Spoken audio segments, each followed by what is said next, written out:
right, I'm not left, I'm not Republican, I'm not Democrat, I'm not libertarian. I'm a human being that wants the best for the rest of the human beings, and I want some common sense, and I want to be left alone. I want to pay.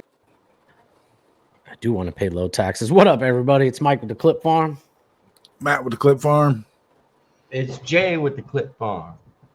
What up, y'all? So today we are going to, and this might be a two-parter, but we are going to watch the watch and react to Trump's rally in the Bronx.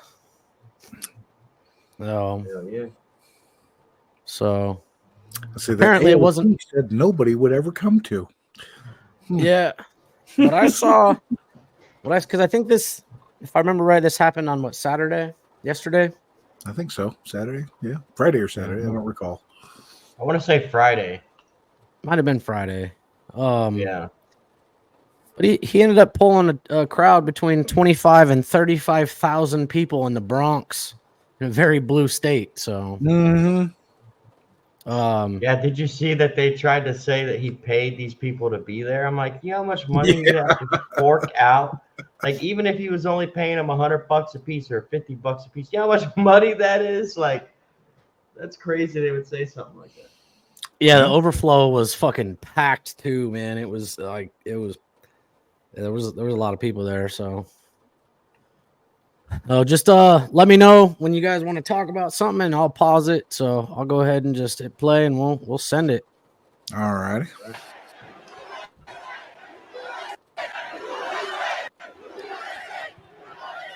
Well, hello, everybody. Thank you very much. This is some turnout. His hair always looks perfect. Turnout.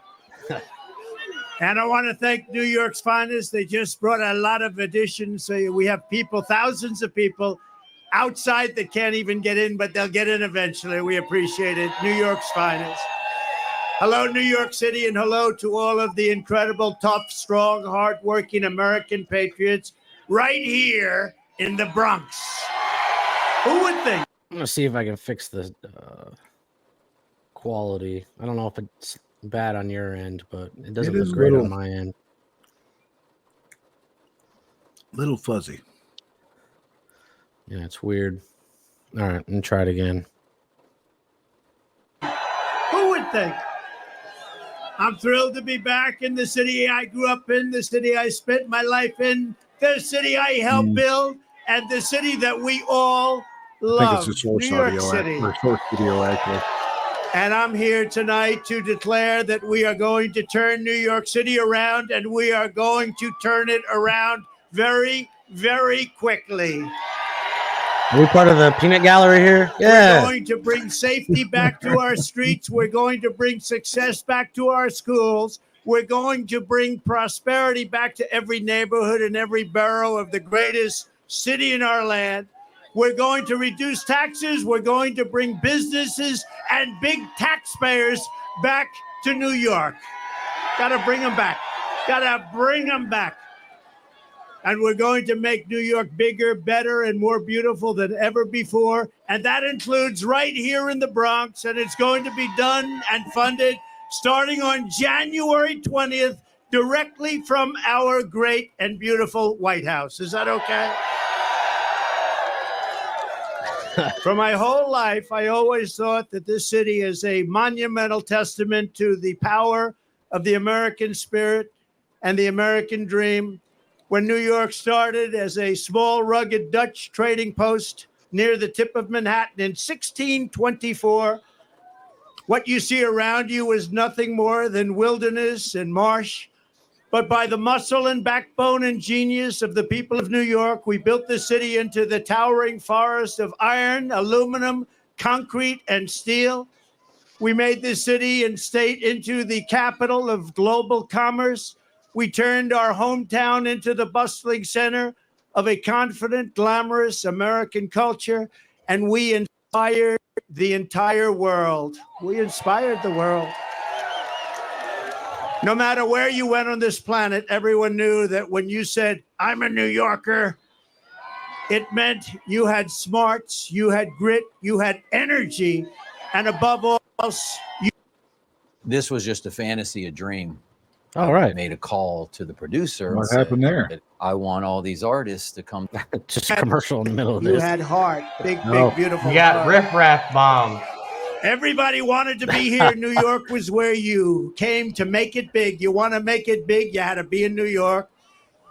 Every time But I've been in New York, sadly, man, it always smells like urine. This is now I swear they have like one a bathroom city up there. in Yeah. decline. You know how you know you My met someone life. from New York? I've seen New York through good times and bad. Through How's that? They remind you every 5 seconds they're from New York. Yeah, it's like running into those people that are into CrossFit or vegetarians. They fucking tell you all the time. Yeah, it's the same thing, dude. Like you be talking about something completely like different and out of nowhere. I'm from New York, and I'm like, what's that got to do with this conversation? It's nothing to do with this conversation. You just told me that 10 minutes ago. We all know you're from New York, dude.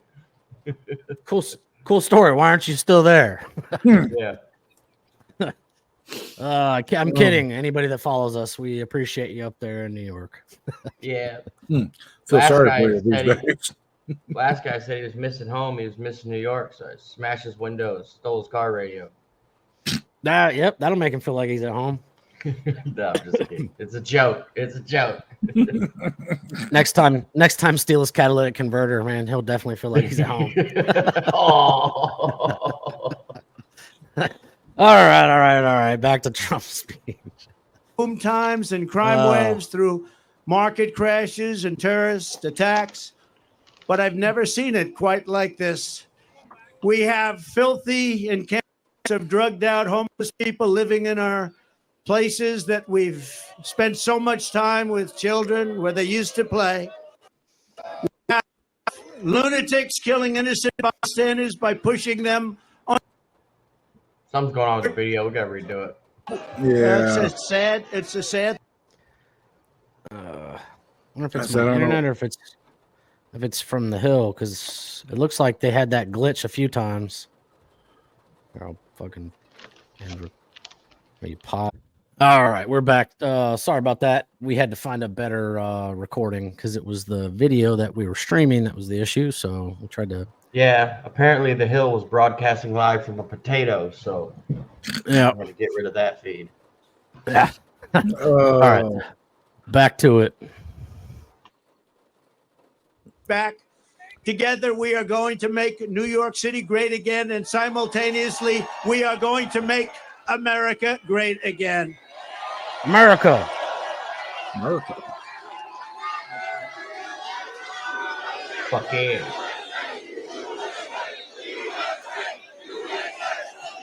I love that they're using his mugshot. Never surrender. Yeah. Thank you. Classic I have stink eye come tonight mugshot. to talk about solving problems. The simple fact is Joe Biden is not getting the job done for the Bronx. He's not getting the job done for New York, and he's not getting the job done for America. He is incompetent, ladies and gentlemen. He is grossly incompetent. I will get the job done as I did for 4 years, and I will get it done fast. Get her done. And remember this, if a New Yorker 4 can't more save years. this country, no one can. No one can. Get me the snake, please. The snake. What? Thank you, everybody. What? He's bringing a snake on stage. What a crowd. I thought he said steak. You know, we wanted He's to keep ordering it dinner. small because who knew? This is like a love fest. Love fest. It's a love fest. We love you. Thank you, darling. He points to some random person. That guy knows what I'm talking about. You know, Thank you. Wow. with all these red hats. This is crazy for New York City, though. Yeah.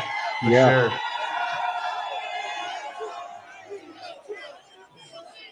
Who said we're not going to win New York? We're going to win New York so much.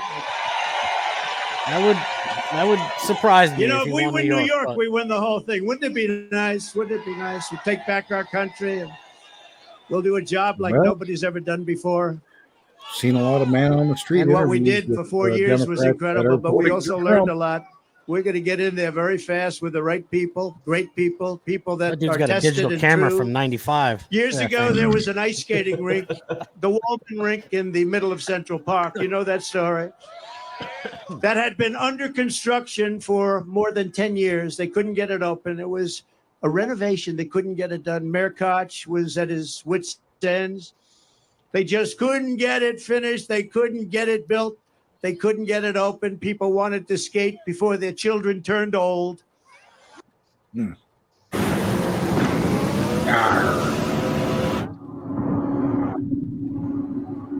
Oh, that looked like a fun game. Almost but $20 we're not million endorsed. was spent Not over a sponsored by long them. period of time. It was an It was a cool embarrassment game, to the actually. city. Every day they'd be laying the copper pipe, and every night that same pipe would be stolen.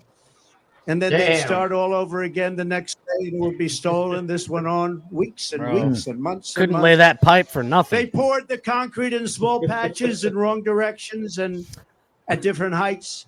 And they took their advice from a refrigerator company from Miami, where it's 95 degrees out. It was a total mess. They just didn't know what they were doing. And I saw this, and I wanted my children to be able to ice skate before. They didn't care about ice skating. I looked down on the rink, and I said, what is going on? Years and years. So I volunteered, and I took over the project and did a good job. And when I took it over, I said that if it cost more than $2 million, I would pay for it, the entire amount. But it cost far less. The first thing I did was call the Montreal Canadiens hockey team in Canada, right? Isn't that better than a refrigerator company from Miami? They didn't know what we were talking about. But the Montreal Canadiens knew, and they were really nice. I'll never forget how nice they were. And they told me that you don't want to use copper tubing and gas because the gas is very delicate and it leaks. It's very fragile. It just doesn't work. You want to use rubber hose. I said, I like that. That's a lot cheaper. Water and salt. The salt makes it so the water doesn't freeze. It's called brine. And you're going to put that under the concrete. You're going to put the boy. concrete over I'm ready the to make top. my own It's ice gonna be skating rink great. now. It's going to work. Not going to leak. It's cheaper, faster, and it works all the time. And when we opened, there were no leaks. There were no problems whatsoever. Anyway, I started the project, laid the rubber hose, mixed the water and the salt beautifully together. I was down there when they were doing it. I said, you got to do it right. And covered the entire rink with concrete in 4, literally, you had to see this scene.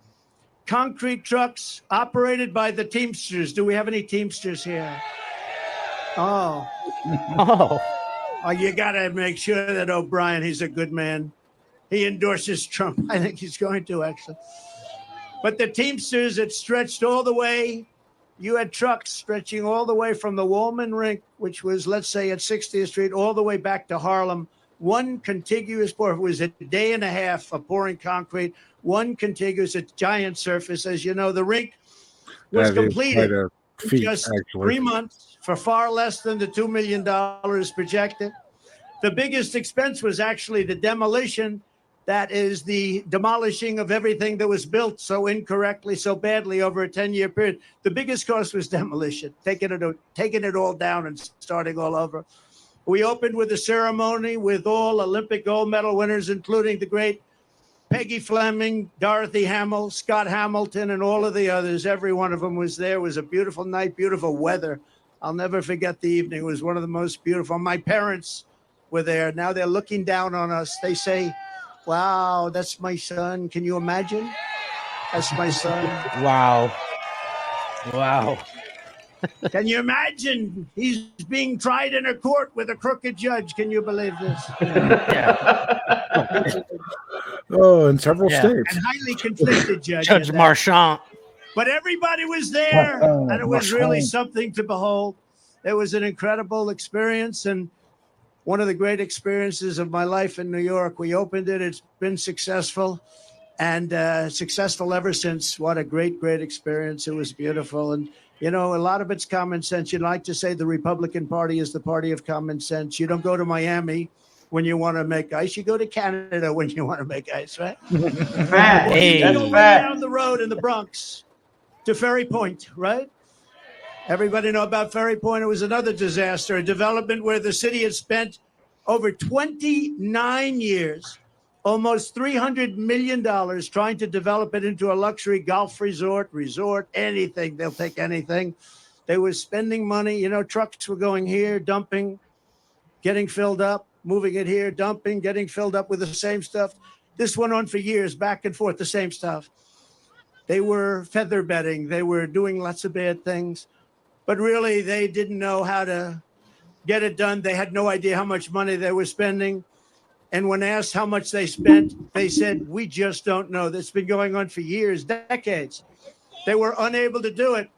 And at the time, the mayor, Michael Bloomberg, said, no, it's all right. It's okay. Now, Michael Bloomberg was the mayor, and he called me. He said, I have to get this done before I finish my term. It was very important to him. He was embarrassed by it. Everybody was embarrassed. It was Mayor Koch. It went through a lot of different mayors. Almost 30 years. Remember that. And he said, in all fairness, he said, I want to get this. When he's like, oh, it's all right. It's okay. It reminded me of that time he said, hey, give me that baby. And the baby starts screaming. And then he like held up the baby all awkwardly and then gave it back to the parent. He's like, it's all right. It's okay. Give me that baby. It was interesting to hear the crowd's response to old Bloomberg over there, but Yeah. As I thought Bloomberg was a lot more popular in New York than that.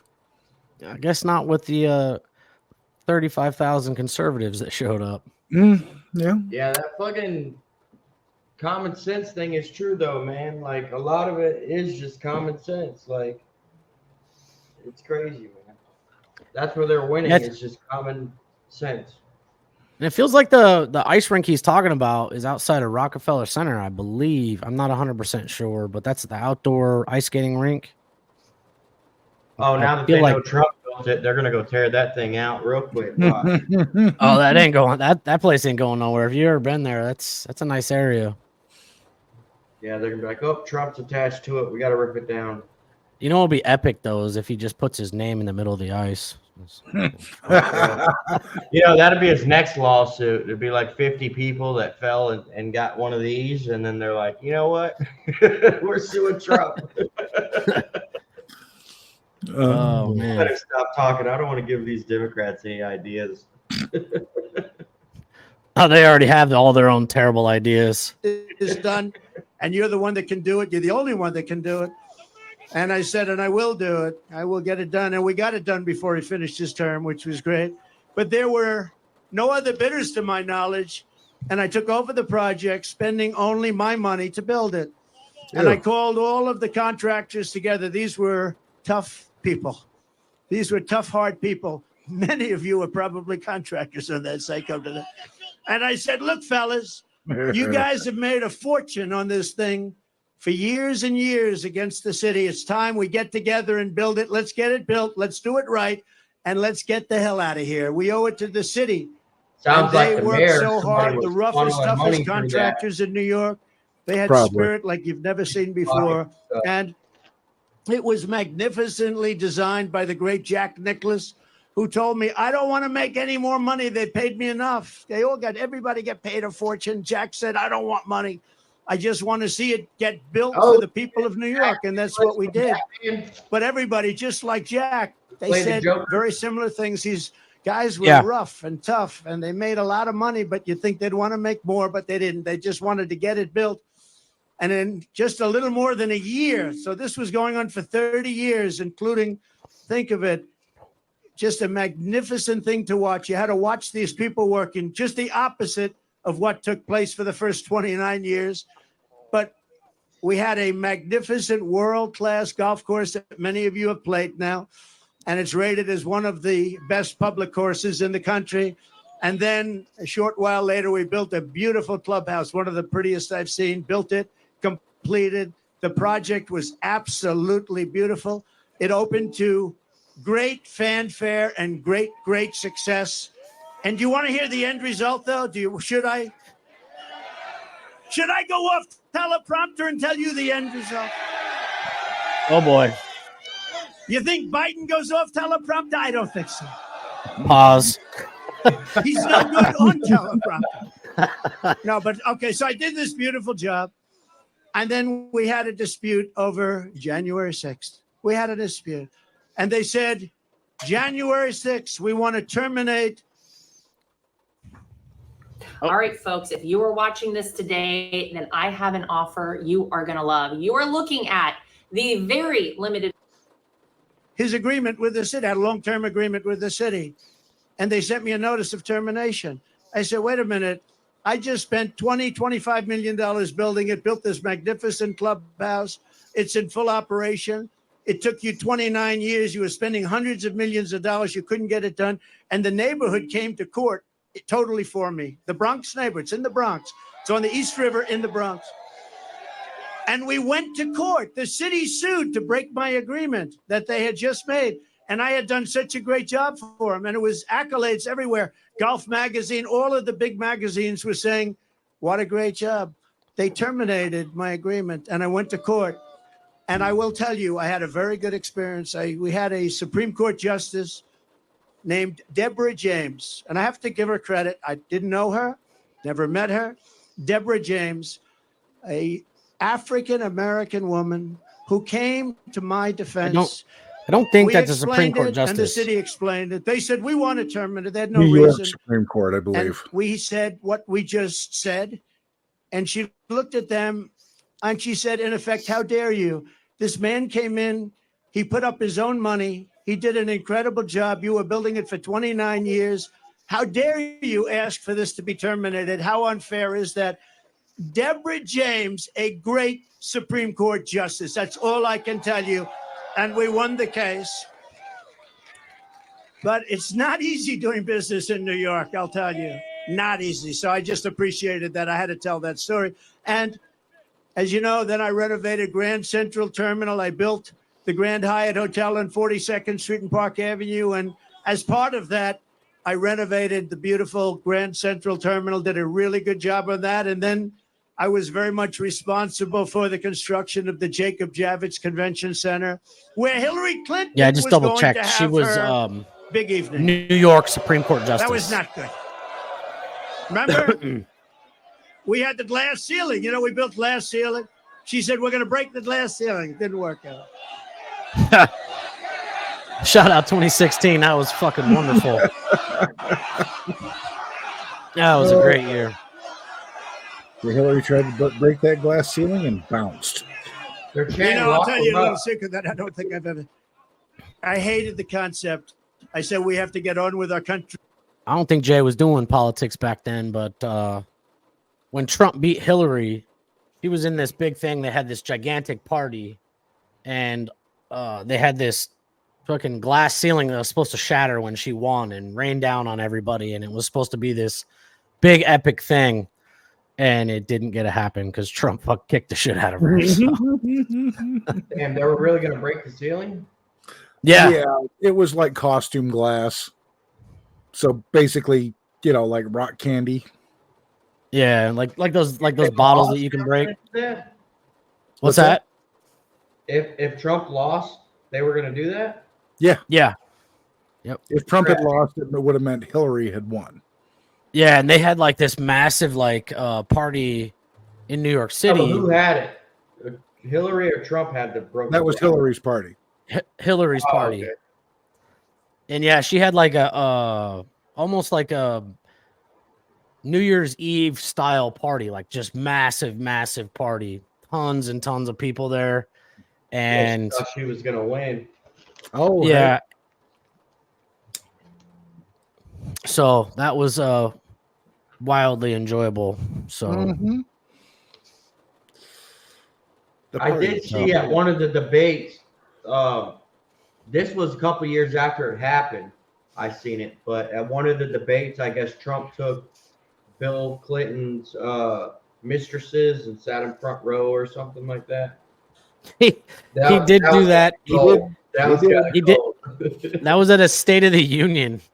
Fucking That's some big ding-a-ling moves right there. Yeah, Trump is a troll, man. Trump is definitely a troll. Like, they mess with this dude, he messes with them back. Yeah, there he is. Yeah, Trump is a big old troll. Oh, but yeah, he yeah, it's the whole thing. I think that even happened the year that Stormy Daniels came out of the woodworks. I think it was 2018 and started claiming that nefarious things happened and then recanted. And then she actually owes Trump something like $500,000 or something that she refuses to pay. So, and then they're obviously resurfacing it now because he's in his election year. So, all right, we gotta get back to this because he's gonna start hitting topics that will get us going. So let's hit it again. We have to win against Russia. We have to win against China and North Korea, all the different countries we're at loggerheads with. But as long as you have a smart president, you're going to win those battles. We're winning all those battles, even with the fake Russia scam, which made it harder. But you hated that. And then you see what they want to do to us, to me, to us. And they come along and they don't mind because Joe Biden is the worst president in the history of our country, has no sense, doesn't know what he's doing, facts. Grossly incompetent, and our country is going to hell, but we're going to turn it around. We're going to turn it around fast. Here's a little proof because of that. Above all else, and I say this, and I believe this on New York, is you are different. You do know that. You know that when I called for this. All right. I see what you're doing. I got a video clip of that golf course he built. Check this out. Beauty. You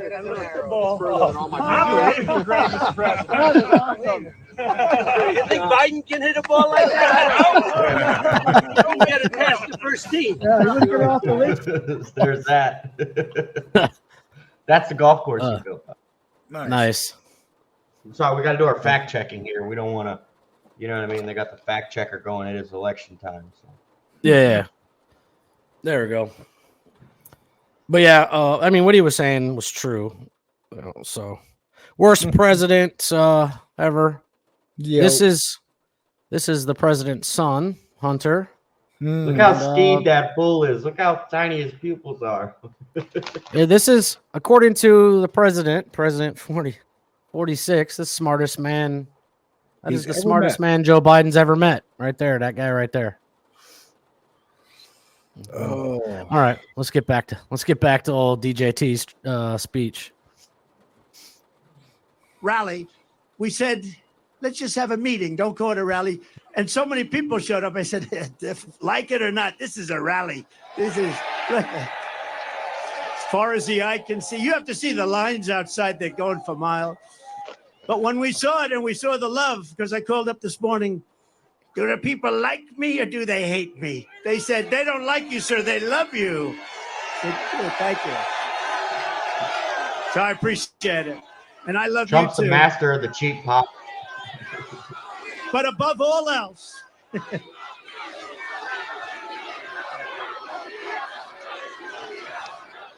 like his random points. I don't know who he's pointing. Yeah. He just points around. boy, look at all the cameras back there. That's amazing. That's the fake news. That's the fake news. Looking right at him while he says it. Donald Trump spoke to a very small crowd of people in the Bronx. It was a very hostile crowd, very hostile. They hated him very much. No, sometimes they're okay. You know, I agreed to do a debate with Crooked Joe Biden on CNN. Sleepy Joe. With Fake Tapper. And God, man. I think they'll be fair. Does anybody think they'll be fair? I might be. That's all right. When they said, here's your story, you can have a debate on CNN with Fake Tapper as the primary host. And I've had the I pleasure said, of meeting that I'll Tapper do it. guy twice. Because you know what they thought is you'd say Like a CNN and it'd say various people on the show. He's about as various useful as a anchors, shit headed flavored up by lollipop. That fucking Fake Jake Tapper. Tapper. And they thought I was going to reject it. I don't want to do it. Then Biden would say, I offered to debate, but he wouldn't do it. So they said, we want to have a debate. I'll take it. It's me versus Ruben Gallego in No matter Arizona. what he said, he is a radical who voted with Joe Biden. They were going to flip it on him. Well, we haven't even told you what the debate is all about. Then they said today, we'd like to set up tables so you sit down. I said, I don't want to sit down for a debate. Let's go. At some point. So we're not sitting down. We're going to be standing up for the debate. Oh, Biden's going to hate that. And here's what you know. If crooked Joe Biden makes it through the debate, which I think he will, they're going to say it was one of the great debate performances in history. One of the greatest debate performances. But there they are. And we're on every network tonight. I don't know what's going on. We're on Fox. We're on all of them. So have a lot of fun, but we're on all of them. So they understood. They understood before anyone how big this would be. And you got to see what's back there coming in. Thank you. Thank you. But the guy in the front doesn't understand what 4 is. He's throwing up 2. But above all, New Yorkers He's up there. have something called common sense. And we do have common sense. An old-fashioned American common sense is exactly what I intend to bring back to the White House, just like we had for 4 years. You know, we had 4 of the greatest years in the history of our country. We rebuilt the military. We cut taxes. The biggest tax cut in history. The biggest regulation cut. I will stop him there just for a second because he's saying 4 years. He's actually incorrect there. It was three of his 4 years were great. What people may forget is his last year in office was when the global pandemic hit, and it was astronomically bad. Now it's not his fault. You can't hold that against him. He was still trying. No, I get it 100%, but he's claiming that year as one. So I try to call a spade a spade. 3 of his 4 years were wildly successful.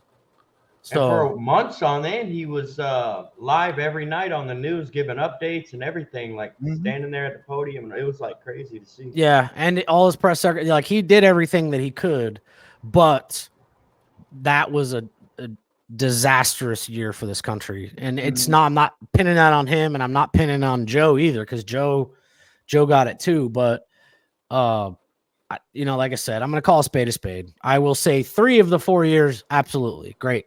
We did a great job, but the pandemic definitely hurt things. Yeah. In history, we defeated ISIS. And we did it in about 1/100th the time. They said it would take 4 to 5 years. It took me 2 months, right? Because we have an incredible military, and we're not allowed to show. They had Afghanistan.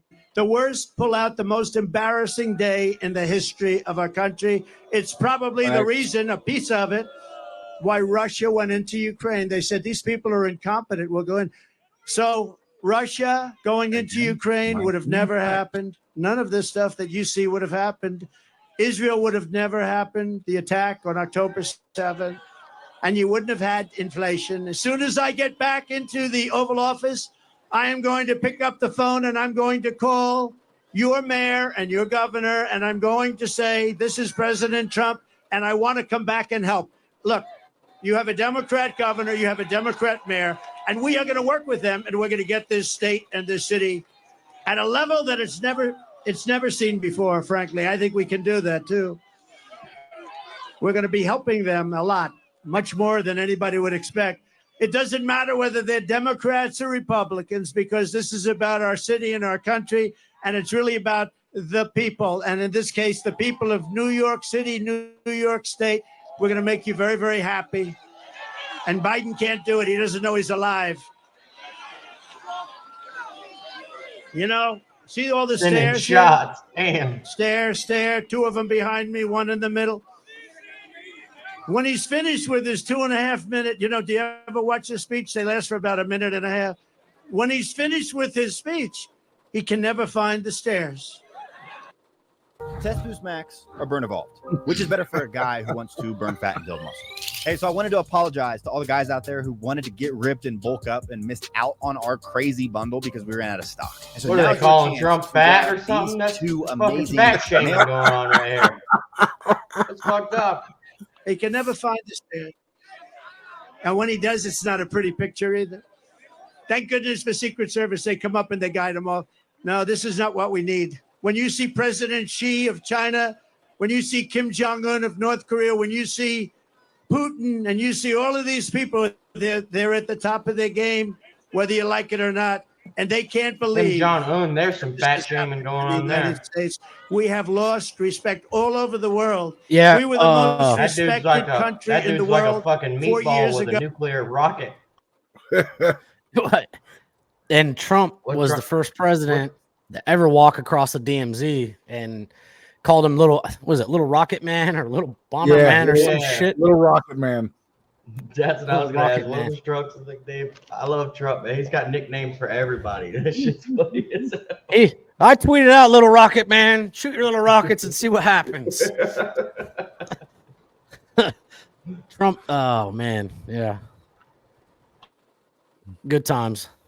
So we were respected more than our country was ever respected 4 years ago.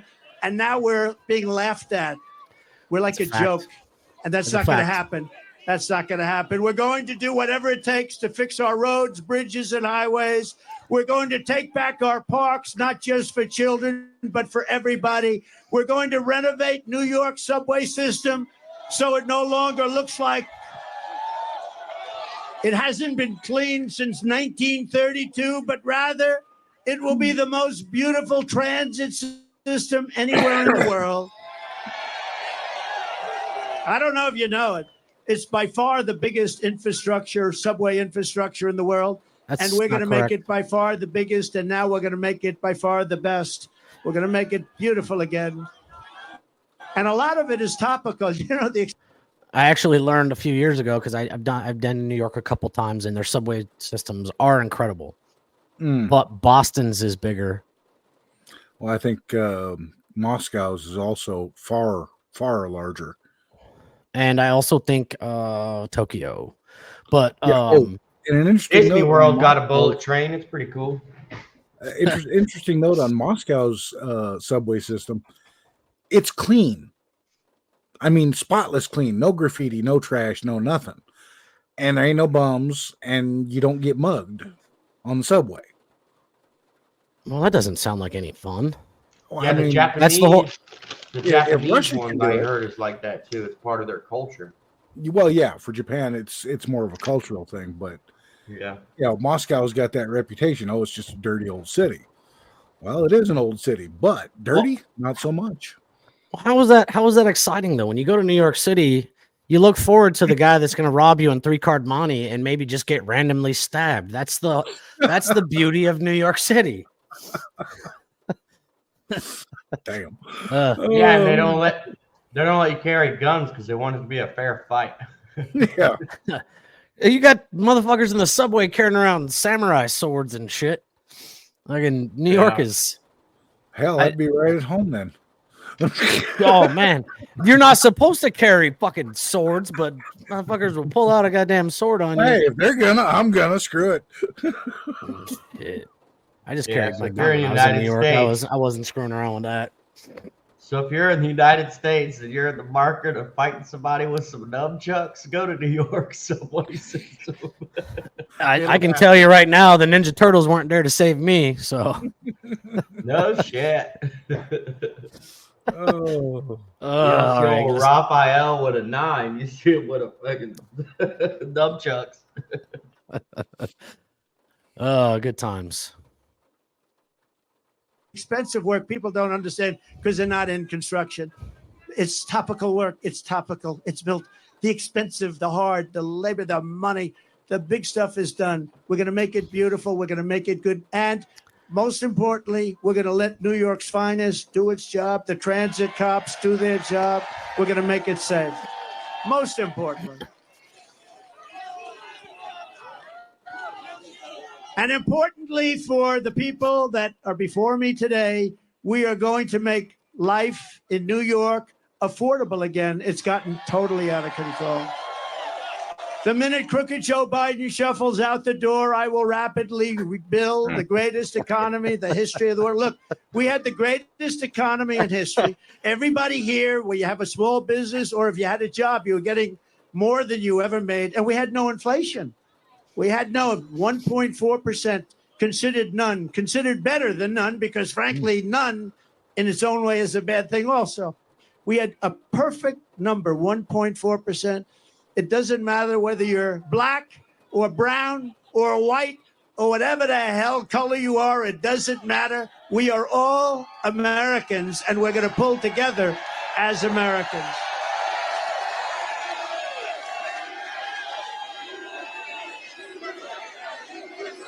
I guess the guy with the 2 is because he's got both of his hands up. Okay. We all want better opportunity. I'm not just going to promise it. Hey, pause it I'm for a going to second. You know deliver why it he's only as holding I up did 2 on each, just right? a short while ago. Think of it. Yeah, he's holding up both of his arms. Yeah, because he got one of them sword fights in the subway, so he's missing 2 on each hand, so he's got to put 2 up like that. Let's see your hand again. What's happening over there? Fucking. Oh, all for You're muted. Dishwasher. You're muted, Jay. I'm almost ready for the subway in New York. Let's There you go. 4 more years. Oh, flash drive Freddy Krueger there. You know, when I went down to Washington, I was only there 17 times. I never stayed over. I didn't know that society. And we had great people. Look at what we did with economic development, with the rebuilding of our military, with the tax cuts, we had great people. But we also had some people that I wouldn't have used if I had my choice. Now I know everybody. I know the smart ones. I know the dumb ones. I know the killers. I know the weak ones. I know them all. And you're going to see. But everyone was better off. We had the greatest economy in history. Everybody was better off under a man named President Donald J. Trump. Have you ever heard of him? Have you heard of him? Yeah, no shit, We had man. gasoline down to $1.87 a gallon, and actually times when it was much lower than that. We had a record low poverty rate for Black Americans and Hispanic Americans. We had the best poverty rate in terms of the positive number ever in our history for Black Americans and Hispanic Americans. We lifted 6.6 million people out of poverty. Nothing like that has ever happened in our country. And the real middle class income rose over $6,000 a year. Think of that. Under Biden, it's a disaster. Real middle class income has fallen over $2,000 a year. That's a lot. That's a difference of $8,000. Real earnings for African Americans are down 5.6%. African Americans are getting slaughtered. Hispanic Americans are getting slaughtered. And these millions and millions of people that are coming into our country, the biggest impact and the biggest negative impact is against our Black population and our Hispanic population, who are losing their jobs, losing their housing, losing everything they can lose. They're the ones that are affected most by what's happening. Not only the fact that you've lost the use of your schools, your parks, and your hospitals. Joe Biden's inflation. Here's the wall. Do they have Here's that? the wall. Do they have it? Where's that snake that he was supposed to be bringing up? Speaking of the wall. It's RNC co-chair Lara Trump. Oh, you got On him behalf going of now. the entire Trump family, we loves want the to wall. thank you for your You can tell support. when Trump does this, he's got a fact coming. So we built Speaking of the wall, much more wall than we built 571 miles of wall. We had the safest border in history. We were going to put up within a period of 3 weeks. It was all built, laying there, ready to be put up, designed by the Border Patrol, who are incredible people, ICE, who are incredible people, all together. I wanted to put up concrete plank for the contractors here. They didn't want it. They had to have hardened steel. They wanted 6,000, 7,000 pound concrete. They wanted rebar in the middle. They wanted different materials, harder to cut. So we had very hard steel, very good stuff. Everything was good. We had the panel on top. It was called an anti-climb panel. We had the best wall, and it was going to be, we're going to add 200 miles of wall. It would have taken about 3 weeks. And then we had the rigged election. And you know what happened after the rigged election? They took the wall, and instead of putting it up, they sold it for 5 cents on the dollar. And I said, these people really do want to have an open border. And that's what's happened to our country. Our country has gone to hell because of it. It's gone to hell. Joe Biden's son done scrapped the wall. But crack cocaine. I want to thank Mexico. I want to thank. He has a habit he's got to cover. Oh. We really have no choice. He said, send them back. There's a chance, send them back. Nobody wants to send anybody back, but you have no choice. This is not sustainable by any country, right? This is not sustainable. Not. But we had Mexico, and we went to Mexico, and I said, "This is not sustainable." That guy right there knows what I'm talking about. I had to be a socialist, but these are minor details. I said to him, Mr. President, we need you to give us 28,000 soldiers to guard the wall. He said, well, how much would you pay for that? I said, nothing. I'm not paying anything. You're sending them in. They're coming in caravans. You have to do it. And he smiled and he laughed. He thought it was funny. He thought it was like, I was kidding. I said, no. They're coming in through Mexico. We need 28,000 soldiers free of charge. And he said, Donald, I cannot do that. I said, here's what you do. I don't want to embarrass you, so I'm not going to negotiate with you. Send me a negotiator. Give me a top negotiator. I want to see him. And he came to the White House, a very handsome man, dressed in one of the most beautiful suits I've ever seen. In fact, I was going to ask him, who is your tailor? I'd like to buy one of those suits, but I didn't think it was appropriate to start the negotiation that way. And I said, you know that you're going to give us 28,000 soldiers, don't you? No, we are not going to. We will never do that. I said, of course you're going to. 100%. He said, we're not going to. He said, no way. I said, way, you're going to give it. I said, 100%. And you're also going to have a new policy. It's called Remain in Mexico. Nobody can come into our country until they're free. And then you're going to have catch and release into Mexico. We have catch and release into our country, even if they're criminal. He's having negotiation conversations with people from around the world, literally like a Twitter text feed. You know what I mean? Like, he said, no way. I said, way. This is the actual conversation he had with the president of Mexico, more or less. Yeah, that shit's hilarious, man. He's doing it like he's arguing with someone in the comments on Twitter or something. Oh, yeah. Well, and then if you've seen, I don't know if you've seen it, but there was one year where they were Congress had met with Trump in the Oval Office, and they were negotiating the country's spending bill, and they were trying to put in all kinds of stupid spending shit, and Trump's like, I'm not signing none of that shit. And they kept trying to talk. He's like, I'm not signing that shit. We're not doing that. So yeah, you remember when he catered McDonald's and what was it, a bunch of fast food at the White House, and he's standing there and he's like, it's good food. Yeah, Trump, that's the way if you watch any of like his actual negotiations, it's literally how they go. Pretty much it. We're not signing that.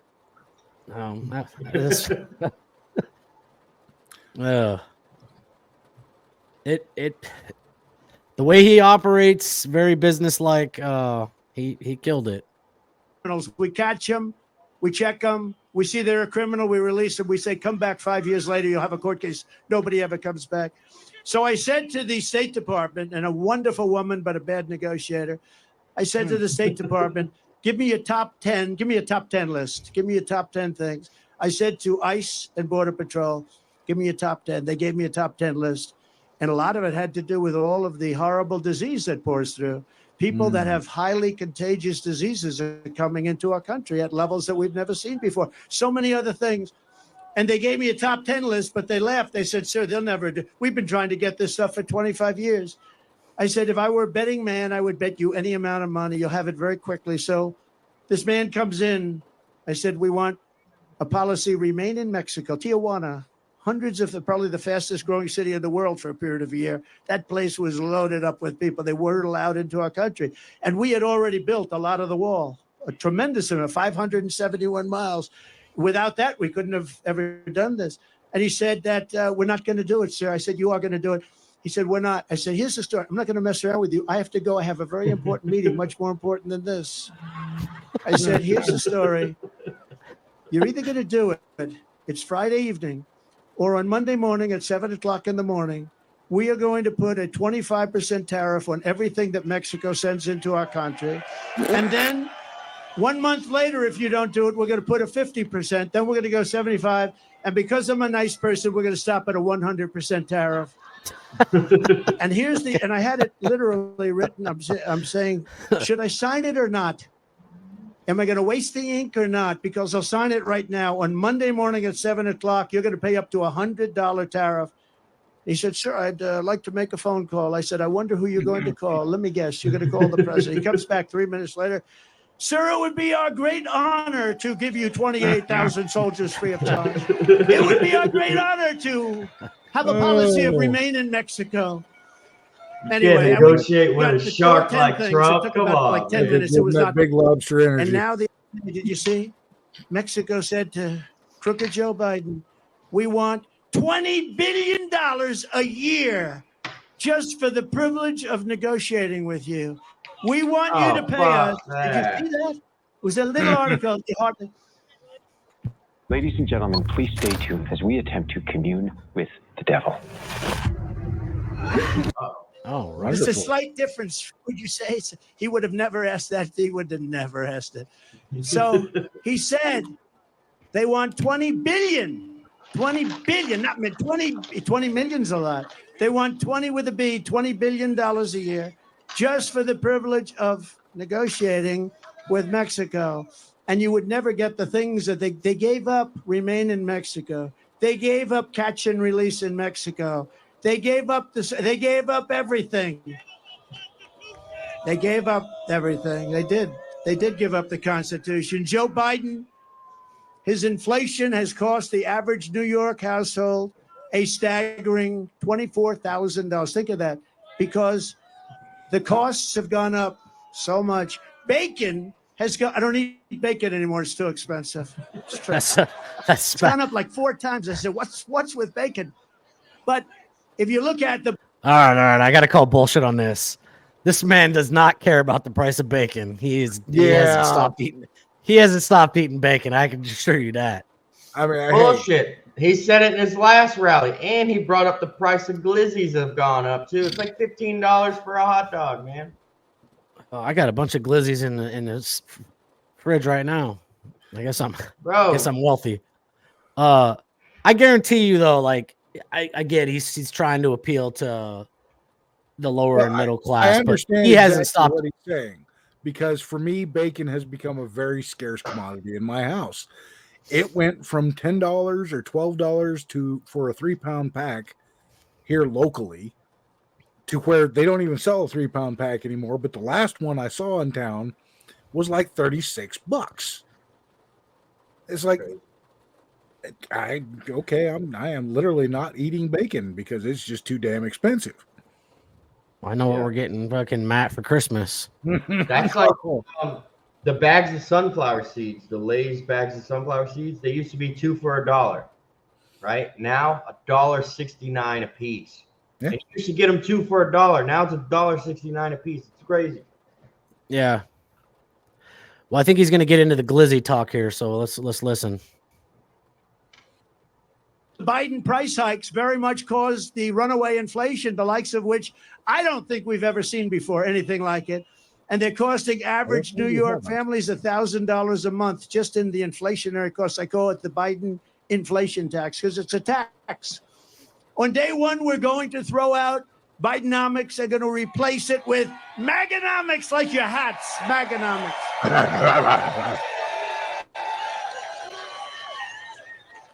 And I will give you lower taxes. We're going to cut it still lower. Remember, when I cut taxes, I gave you the biggest tax cut in the history of our country, bigger than the Reagan tax cuts.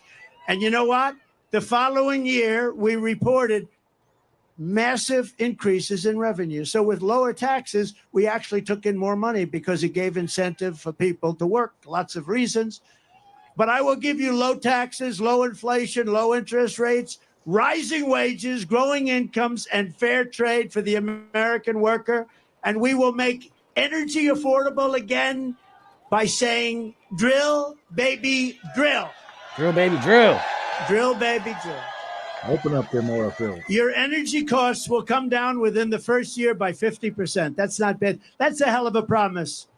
And it will, too. We can drop that so quickly. Remember, it was his stupid energy policies that caused the inflation. Now it's more than energy. Now everything's like on fire. The whole place is a mess.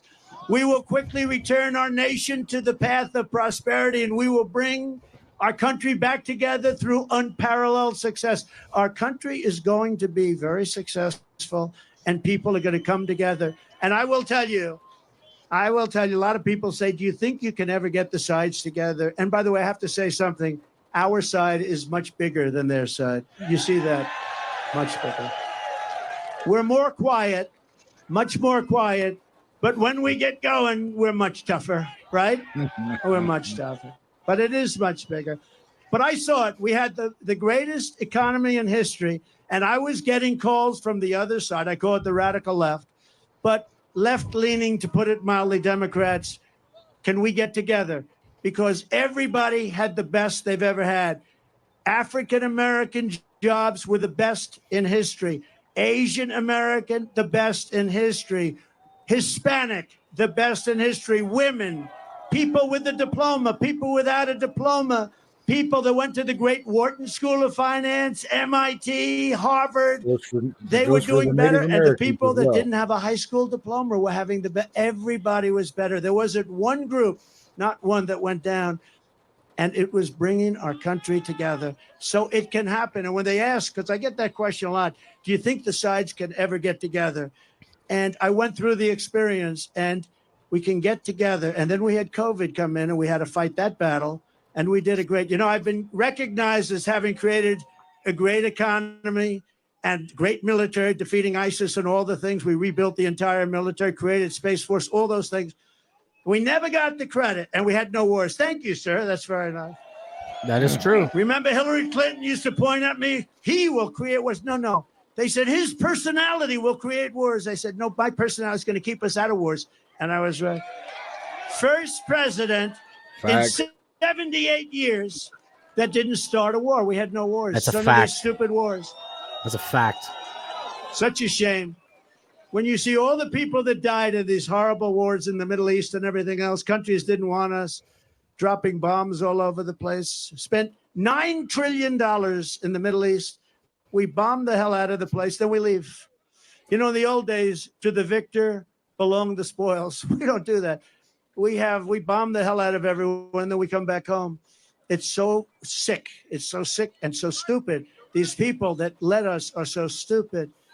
You want to use that as a last resort. You can solve these problems with a meeting or with a telephone call. You don't have to drop billions of dollars worth of bombs on people's heads. You don't have to. It's called peace through strength. It really is. And there's no reason for it.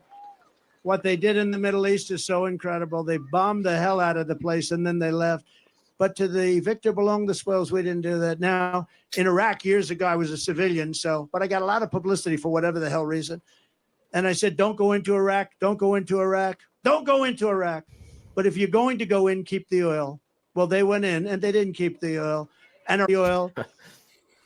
Hardy Quit Tour 2024.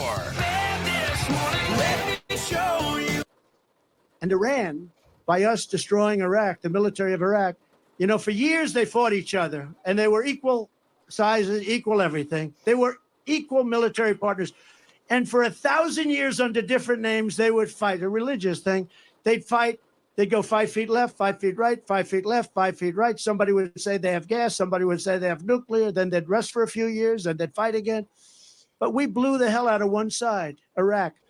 So now Iraq is a subsidiary, essentially, of Iran. Congratulations for the geniuses that got us into that mess. Because Iran essentially controls, and that was the other thing. When I was president, Iran was broke. They had no money. I said to China, if you buy, they bought a lot of oil. I said, if you buy anything, but if you buy oil from Iran, we are going to do something to you. What's that? You're not going to do any business in the United States. He said, Well, that's the end of buying oil from Iran. Every country was told that Iran was broke. They had no money for Hamas. They had no money for Hezbollah. They had no money for anything. Then Biden comes in and he takes he takes all of the sanctions off. And they go out, and now Iran has $223 billion. Congratulations. And we're the only ones for 5 hostages. Yeah, we also left $95 billion behind in Afghanistan. Iraq. Under Biden. And I don't know if Jay remembers or not, but there's some horrific videos of when our last planes were taken off. People were, holding on to the plane as it's taken off and getting dropped from. It was crazy, but we left. I've seen some video. I don't know if it was real or if it was a fake one, but it was the people over there flying around in one of our helicopters with a guy swinging from the helicopter. Was that real or was that fake? I don't know if it was real or fake. I'd have to watch the video. Yeah, but we left helicopters, tanks, pretty much every item in the arsenal. $95 billion worth of equipment we left in Afghanistan, and that went to highest bidder. So it went to Russia, it went to Ukraine, it went to. So now they can reverse engineer the shit. Yep. Mm-hmm. Iran, China, and Russia all put out bounties. If you would deliver them X piece of equipment, they would pay you millions of dollars. And don't think for a minute that some of these freaking little, Bedouin tribes didn't. Oh, hey, we've got a tank. Okay, we'll sell it. Yeah, they everything pretty much in the military arsenal was left. Like I said, $95 billion worth of equiment left behind. Mm-hmm. So that's if they would have kept that equipment, where do you think they could be sending it right now? Instead of sending tons of money. Well, that's a whole nother thing. It sounds like he might be touching on here in just a second. So we'll get back to 45. We just paid $6 billion. And for electricity for Iraq, we just paid $10 billion. And think of it. Iraq has billions of dollars that we're paying for their electricity. So we were in a position, there was no terror, there was no threat, there was no nothing. And now Iran has become a big threat again.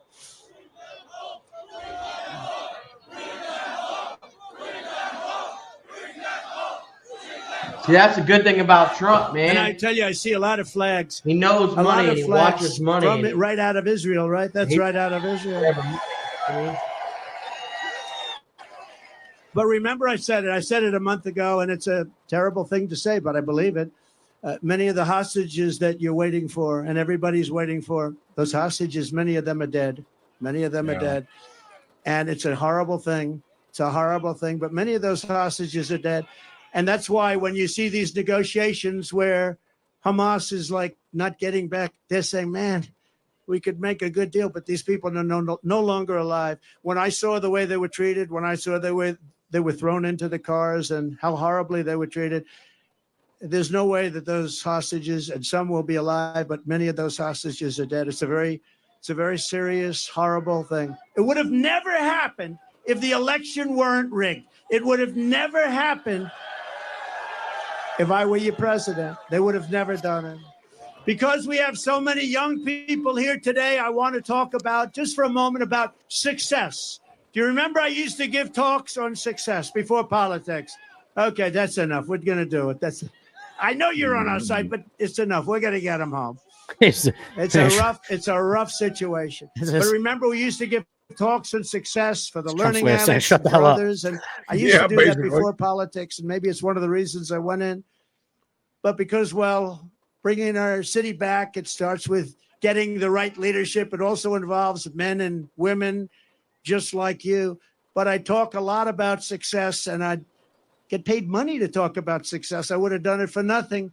But then because of politics, and if you take a look, because of politics, I stopped doing that. But I think we're in the Bronx.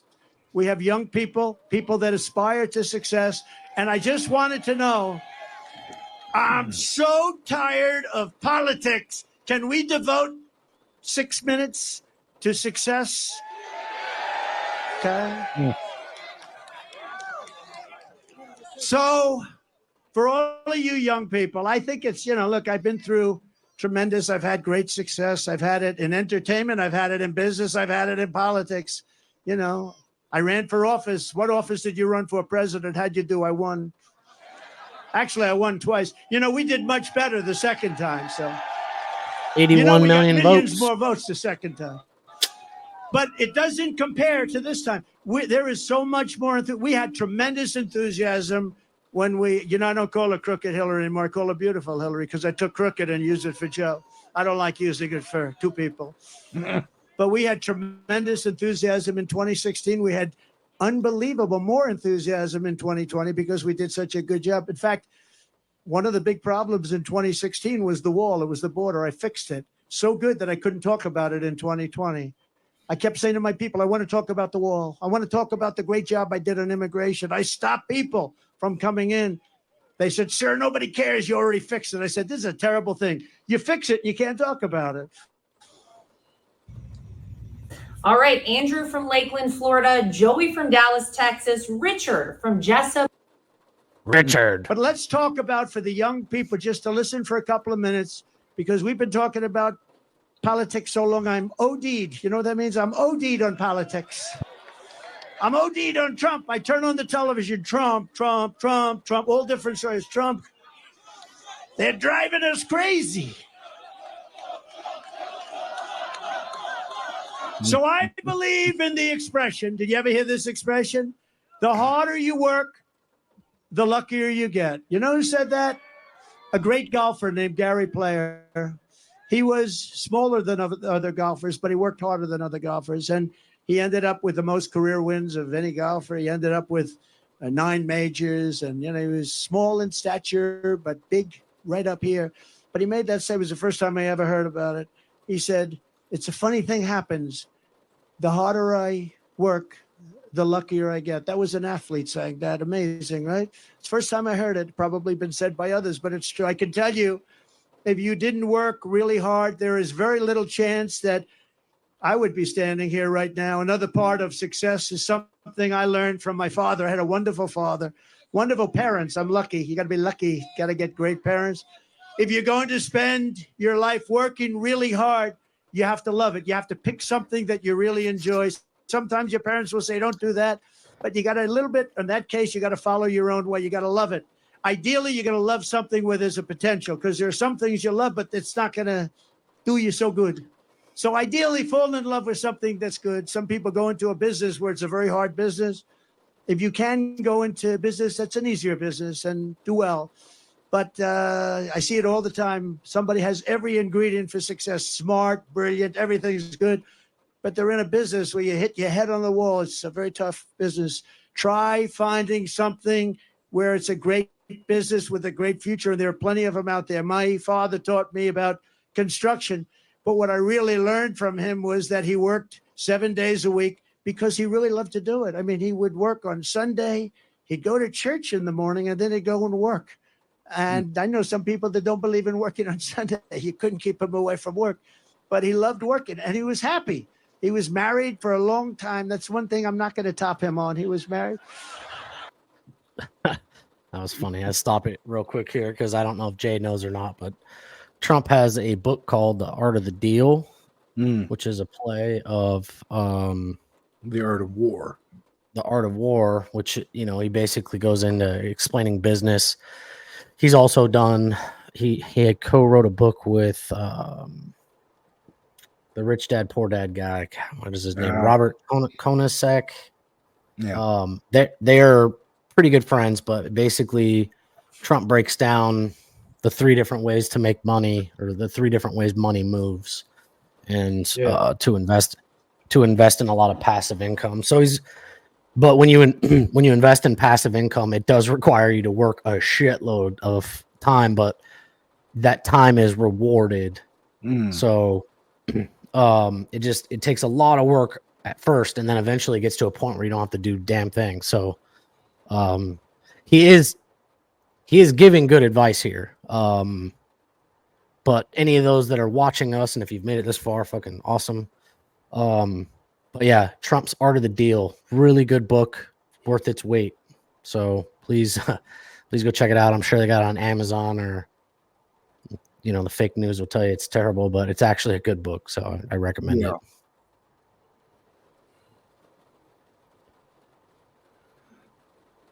He was married for a long time, decades and decades.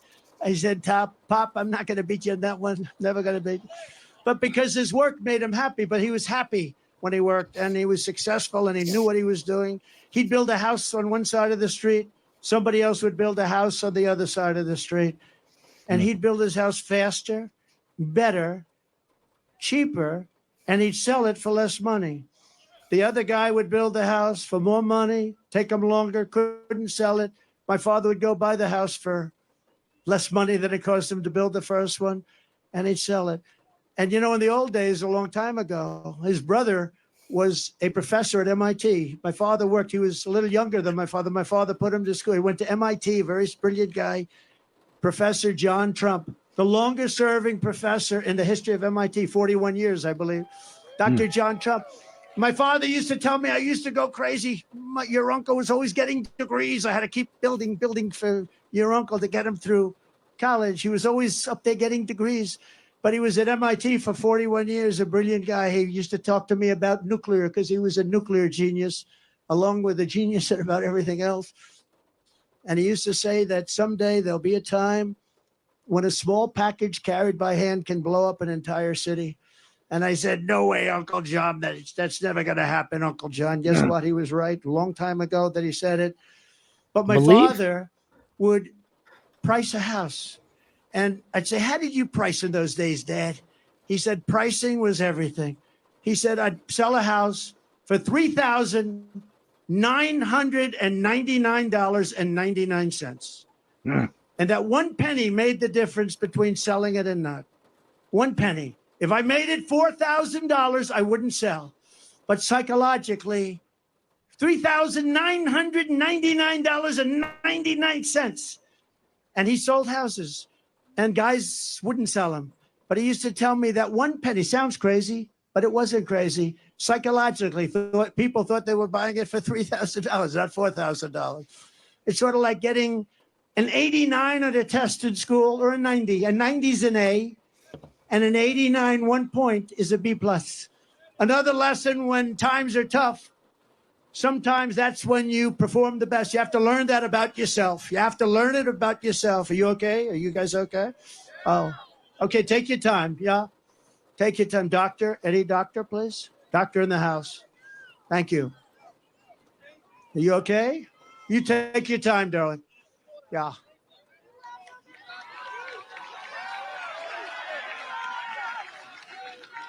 Yeah. Hey, what's going on? The other thing, a woman passed out. Yeah. Overheated. Take your time. Yeah. Yeah, they've been out there all day in the heat. And it rained in the morning time, and then the heat came out, so it's probably like a swamp out there. Yeah. I would suspect. Yeah, man, he cares. But what I will say, he was talking about his uncle at MIT. From what I understand, take your time, Doc. We have time. His uncle worked with Tesla. Really? Some people. Yeah, I want to say it may not be the same uncle, but I think his uncle that worked at MIT had early on in his career had worked with Tesla. Not Elon Musk Tesla, Nikola Tesla, the guy that invented. Yeah. So, but like I said, I know it was one of his family members. I'm pretty confident, if I remember right, it was his Uncle John, but I'm not. But waited here for 2 days. Completely sure. Tough. It's tough. It's gonna have to look into that.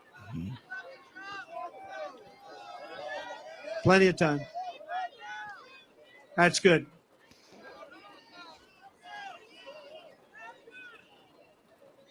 Water.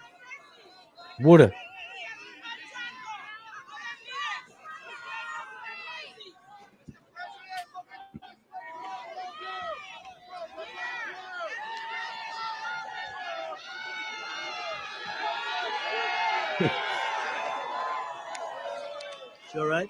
She okay?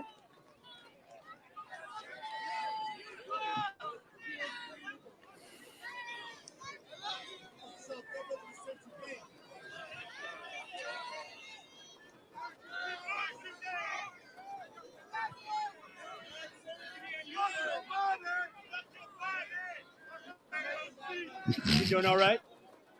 She doing okay? Thank you. They definitely heard a F. Joe Biden in there somewhere. Yes, sir.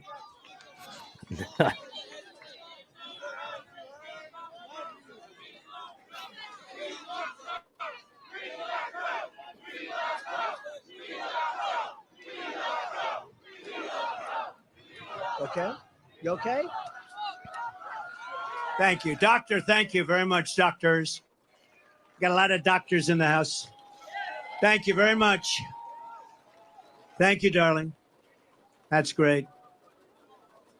That's great. Great job. People do a fantastic job here. But it's hot, and it's been a long wait, right? Long wait.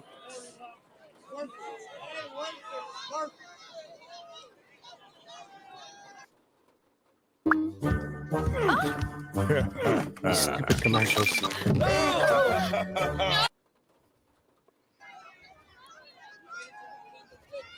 Thank you very much, doctor. Appreciate it. Thank you. I know she's going to be okay because she's so tough. Some of the greatest days of my business career were in the toughest times, but I enjoyed waking up every single morning and go to battle. A lot of people say to me today, the toughest business people that you know about, could I ask you a question? How do you do it? I say, do what? How do you get up in the morning and put your pants on? Where do you put the pants on? I'll explain it to you someday. How do you do it? How do you get up? How do you do it? How can you want to do with what you do? They're after you. They're after you. These horrible human beings are after you all the time. Impeachment hoax number 1, impeachment hoax number 2, lawsuits all up. And they're doing it to injure the political opponent of an incompetent candidate because he can't run fairly and squarely. And I say, you know what I do? I just do it. I put on the blinders. I say, I just do it. We do it.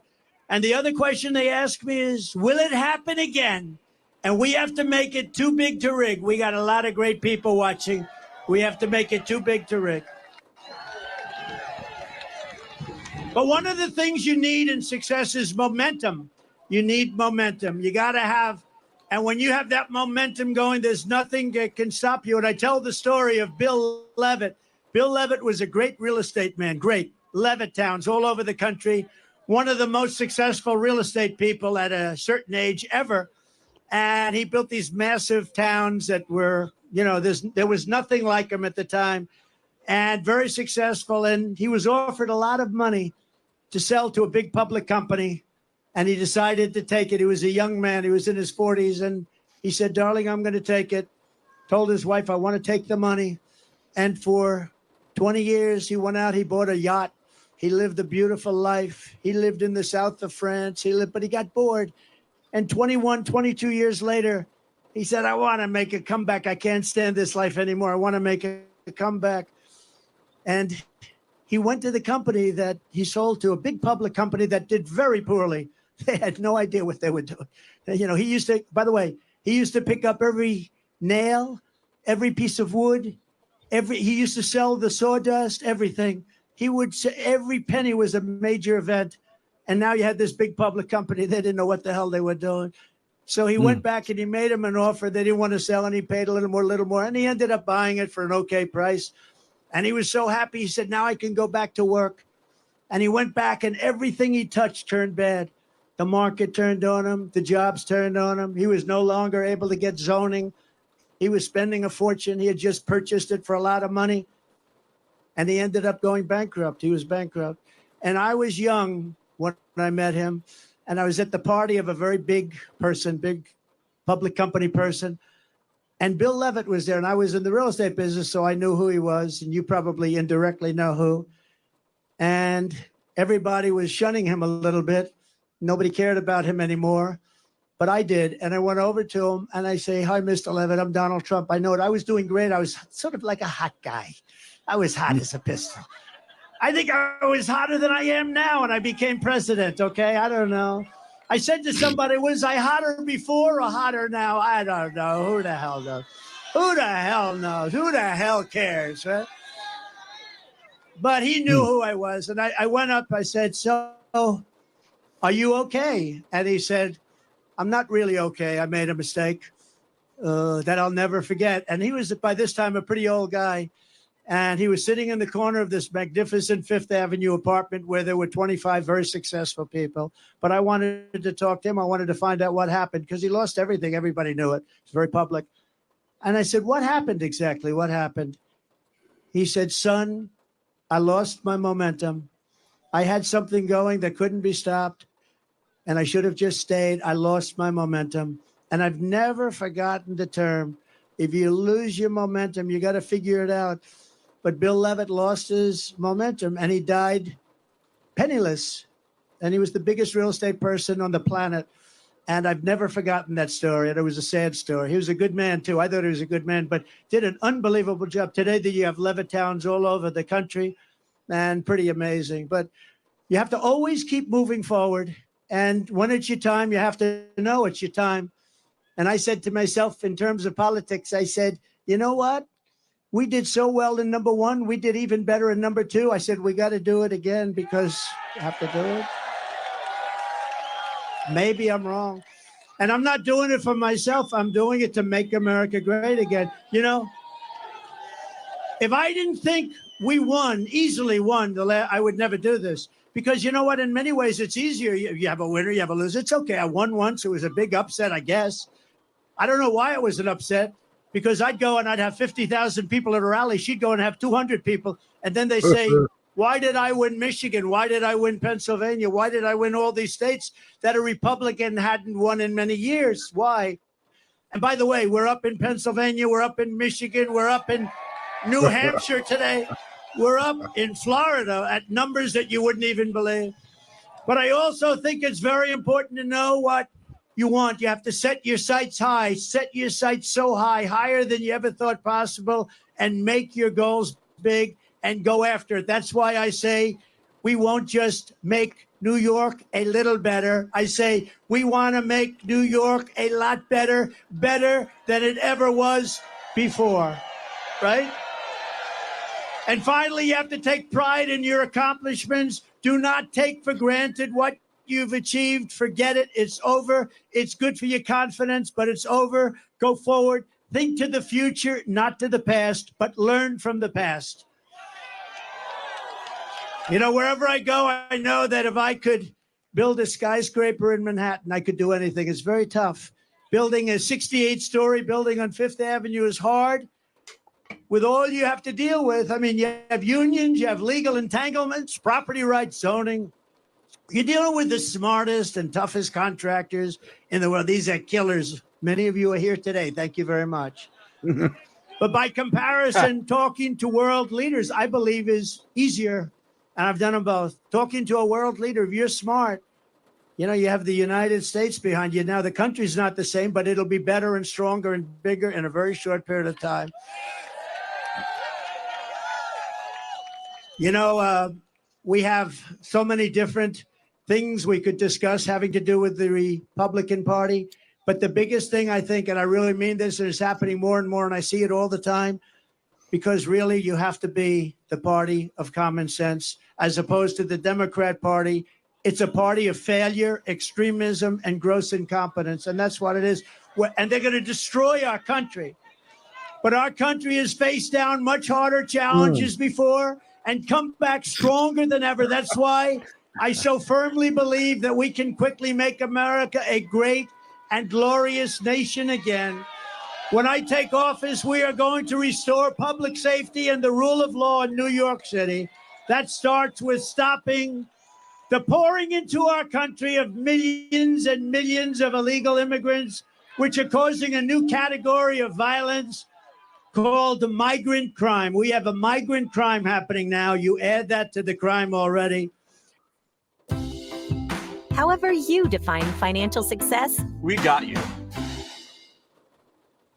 I would say capitalism kills 14 million people each and every year. Come on, man. You're Come on, man. A terrible statistic.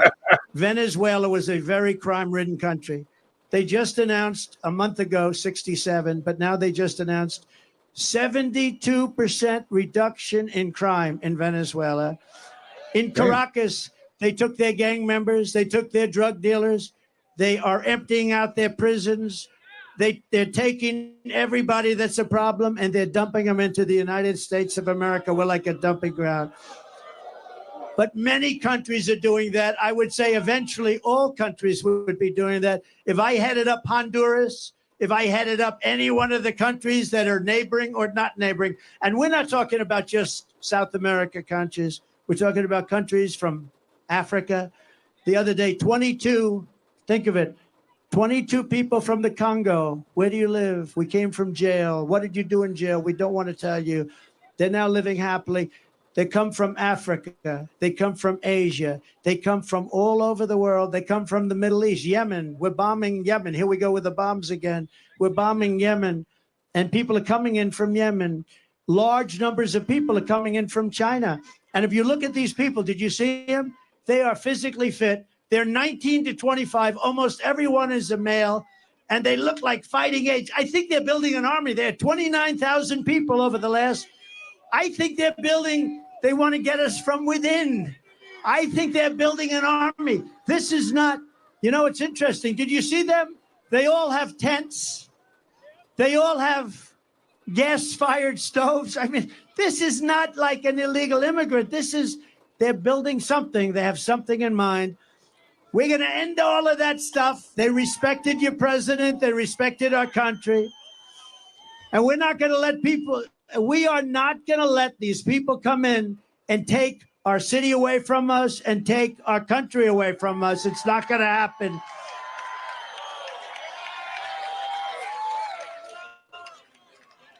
Now, who would let people, seriously, who would let people come from prisons and jails, from mental institutions? They cannot stay. We will immediately begin the largest criminal deportation operation in our country's history because this situation is sustainable by no country. No country can sustain this.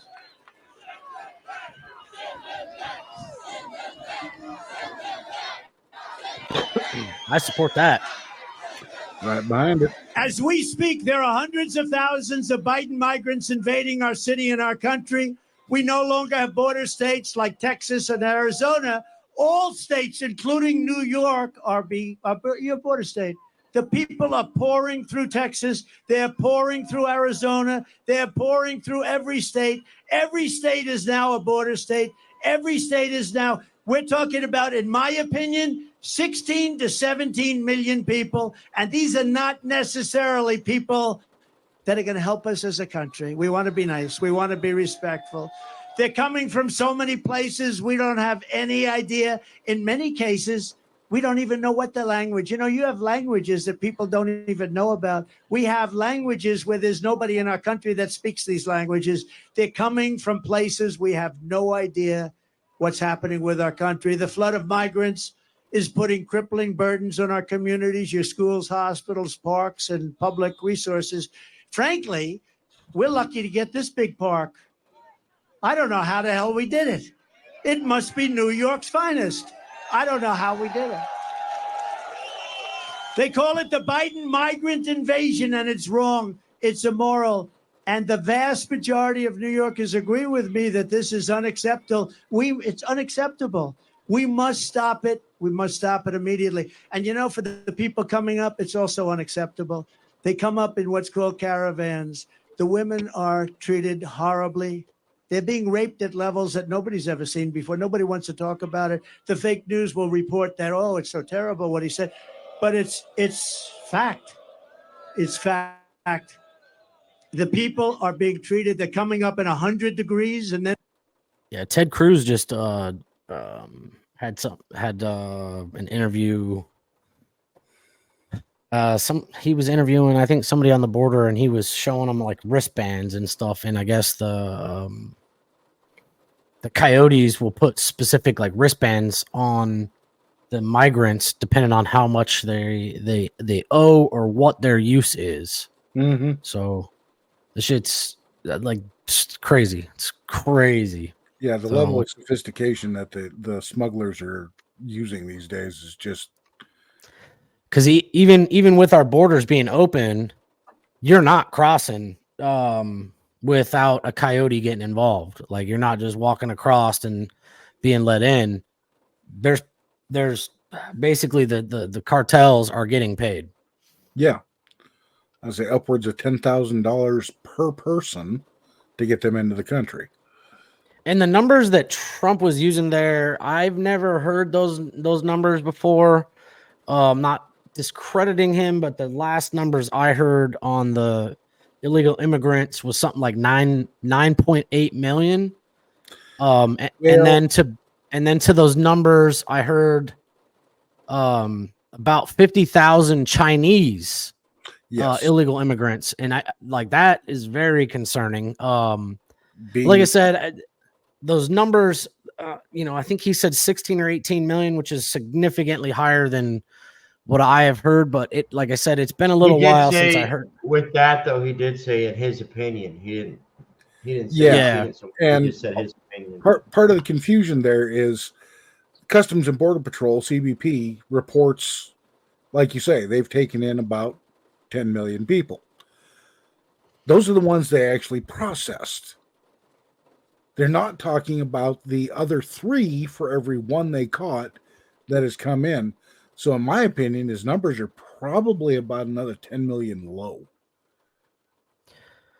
Yeah, it's quite possible, but I think right now with all the benefits that the immigrants are getting and the fact that the cartels are owed money, they probably are want them processed because these people are getting cell phones, rooms, spending money, just all kinds of stuff. And then I would venture to guess that the cartels are collecting all of that. So, or a good majority of it. I would bet, yes. So, and then what was great was under the Obama administration, we gave the Mexican drug cartel a whole bunch of fucking weapons under Operation Fast and Furious. So thank you, President Obama, for that, and Secretary of Defense Hillary Clinton. That was an awesome decision y'all made. In the proud history of donating weapons to our enemies. Yeah, and they always say how hard it is to invade the United States. Like you can't do that based on its border and all that shit. But they just let in 50,000 or 9 million people. You have no idea who they are. You don't know what their intentions are. Exactly. Well, and like Mike was saying earlier, the 50,000 Chinese immigrants that we've had, illegal immigrants that we've had come into the country, are of a major concern because who is the big dick power in the world right now? China. They're the ones China throwing their weight around. They're the ones wanting to raise all the hell. And under the Biden administration, China and Russia just formed a partnership, which is horrendous. So anybody that's watching, go check it out. It was like last week or the week before. Yeah, literally the Axis power is great. Yeah, that's a disaster. So all right, let's get back into this. And it's freezing. They're coming through snake-infested areas. It's a hell of a journey. And so many people are dying coming up. If we told them, please do not come up, you're not going to come in. Like I was telling them for a long period of time, they wouldn't come. They're being offered. Look at California Governor Newsom. We're here in court with President Trump standing with him, but we need you to stand with him too. Go to donaldjtrump.com. Support President Ramaswamy. Trump to win Let's this go. election. These Democrats are nuts and they must be defeated. Anything you can give would make a world of difference. We are here fighting the good fight. They cannot win. We need your help to make America great again. This year, now or never for the country. Step up. Save this Damn country. right. We're counting on you. We know the lawfare that's going on, and only you can make the difference. Stand with President Trump the way we stand with him today. Look at what they're doing to him, and just remember his words. They're not coming after him. They're coming after you, and he's just in the way. Let's make America great again. And he's the man to do it. He's the man. Trump train.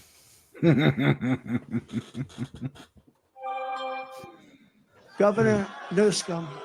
He offers education. He offers medical care. He offers pensions. He offers everything. He'll even give them an electric car because they're all over the place. How about the electric mandate? You like the all-electric mandate? Not too much. Huh? Does anybody like a car that doesn't go very far? Costs a lot. In Brooklyn, American students at James Madison High School were recently told they had to stay at home from school so their classrooms could be turned into housing for thousands of, right? Thousands of migrants. Very simply, Joe Biden puts illegal aliens first. I put America first. I put America first.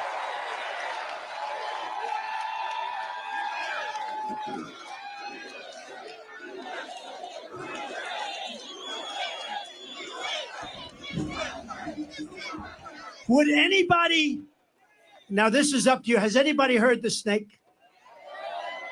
Would anybody like to hear the snake? Because we can stay here all night, I don't care. Would you like to hear the snake? So it's a metaphor, it's an old song and it was redone. It didn't have anything to do with snakes or people or illegal immigration, but this has to do with illegal immigration. And I think it's very accurate, actually, and it's very sad. But I'll go and we'll do it. And some of you have heard it, and many of you haven't. But we're going to do it right now for the great people of the Bronx and elsewhere. We love the Bronx. We love the Bronx. Are you ready? On her work, and you know what? You know what this is all about, right? Did you know? You've heard this before? Have you heard it? We got the greatest people here. On her way to work one morning, down the path along the lake, a tender-hearted woman saw a poor half-frozen snake. His pretty colored skin had been all frosted with the dew. Poor thing, he said, I'll take you in, and I'll take care of you. Take me in, oh tender woman, take me in for heaven's sake. Take me in, oh tender woman, sighed the vicious snake. She wrapped him up all cozy in a comforter of silk and laid him by the fireside with some honey and some milk. She hurried home from work that night, and soon as she arrived, she found the pretty snake she'd taken in had been revived. Take me in, oh tender woman, take me in for heaven's sake. Take me in, oh tender woman, sighed the vicious snake. She clutched him to her bosom. You're so beautiful, she cried. But if I hadn't brought you in by now, you truly would have died. She stroked his pretty skin again and kissed and held him tight. But instead of saying thank you, ma'am, the snake gave her a vicious bite. Take me in, oh tender woman, take me in for heaven's sake. Take me in, oh tender woman, sighed the vicious snake. I saved you, cried the woman, and you've bitten me, but why? You know your bite is poisonous, and now I'm going to die. Shut up, silly woman, said the reptile with a grin. You knew damn well I was a snake before you took me in. Right? So when we allow people from prisons, when we allow people from insane asylums and mental institutions, which are being emptied out all over the world, you know, their prison populations are going way down. You know why? Because they're being dumped into the United States. When we are allowing terrorists at numbers that we've never seen before, remember the snake. Remember the snake. Because you're going to get bitten like you never got bitten before, and you need a new president, and you have to get rid of this person who is not a smart person, not a respected person, and doesn't have a clue what the hell is happening. So that's the snake. Did you enjoy the snake? On day one, I will seal the border and I will stop the invasion of our country. Very sadly, in recent years, we have also seen our city destroyed by bad radical left pro-crime policy that virtually everyone, Republican, Democrat, Independent, everyone, you all know it's a disaster. You know the names of these lunatic policies. No cash bail.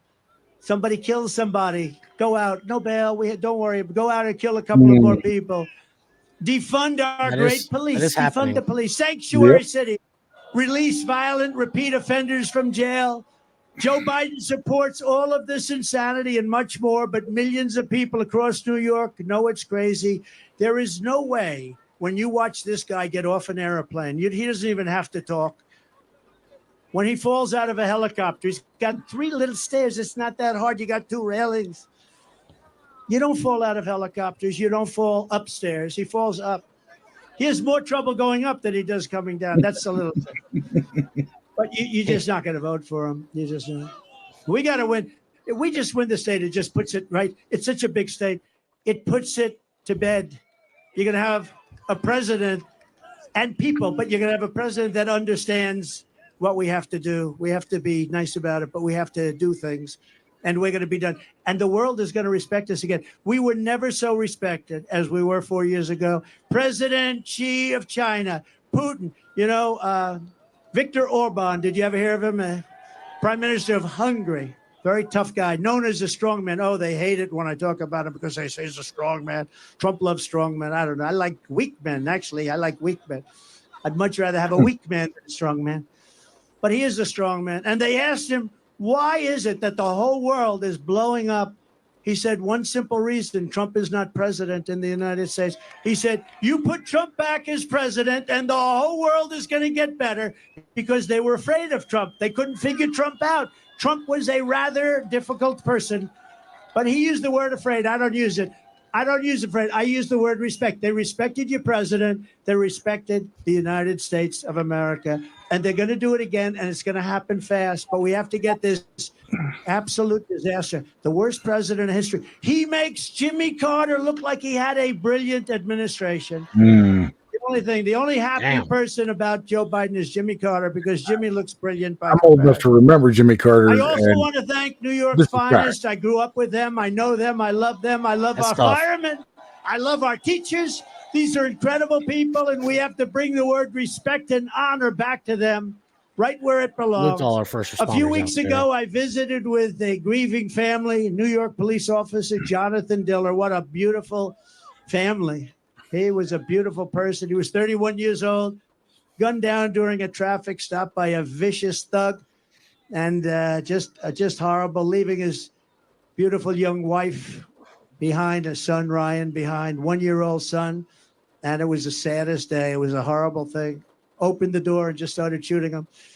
The criminal charge was savagely murdering Officer Dillon, was previously arrested by the NYPD 21 times. And he was allowed to go out because of the political things they do here. I'm the only one they want to keep. If I ever said, I want no bail, they'd say, you got to pay a fortune. If I ever say, oh, no cash bail, that sounds good. That sounds good. Oh, it doesn't apply to Trump. I'm the only one it doesn't apply to, probably. And the accomplice driving the car had been arrested 14 times and was actually a far more violent person. And his nickname was Killer. They called him Killer. These dangerous and violent repeat offenders should never have been on our streets. Jonathan should be alive today, but they were released again and again and again.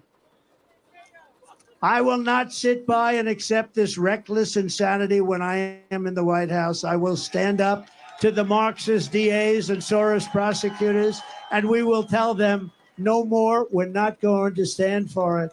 We will not let them destroy our communities. We will not let them destroy our country. There's a 53% increase in felony assaults on your subways. 53%. That's in a short period of time. No offense, but if you still think stocks, real estate, or crypto are the best passive income investments in today's... They are. Since 2019, murders are up more than 20%. Shootings are up more than 30%. I'm going to indemnify all police officers and law enforcement officials throughout the United States to protect them from being destroyed by the radical left for taking strong actions on crime. And remember, Black, Hispanic, Asian people need this protection and safety more than anyone else. Don't ever forget it. And after years of talk by the radical left Democrats, we are going to give them the protection they need, and we're going to protect our police. We're going to make sure they do a great job. They can do it very quickly. They know who the bad guys are. They know everything about them. They know their name. They know their middle initial. We're going to insist that if a violent criminal murders a police officer, they receive the death penalty. It's going to be quick. I can get behind that. And I also want to work with support your that mayor and your 100%. governor, happen to be Democrats, to clean up the homeless encampments so that you can once again enjoy your parks and your public spaces. Right now, you don't have public spaces. They're occupied by migrants in tents. Pleasures as simple as a walk in the park or watching your children again play in a Little League game will come roaring back, and they're going to come back very quickly. Your lifestyle and the American dream will be with you once again. And we're going to bring it back, the American dream. You don't have an American dream right now. It depends on You your will be state. proud, and your children and your country will be even prouder of you. Years ago, people with severe mental illness were in mental institutions, and then a certain governor, I won't mention the name because at this point, what difference? They dumped all of them into the streets because they said those institutions were too Gavin expensive Newsom. to run. He's talking about so Gavin now they Newsom. live on our streets, and that's what we have. This is no good for anybody.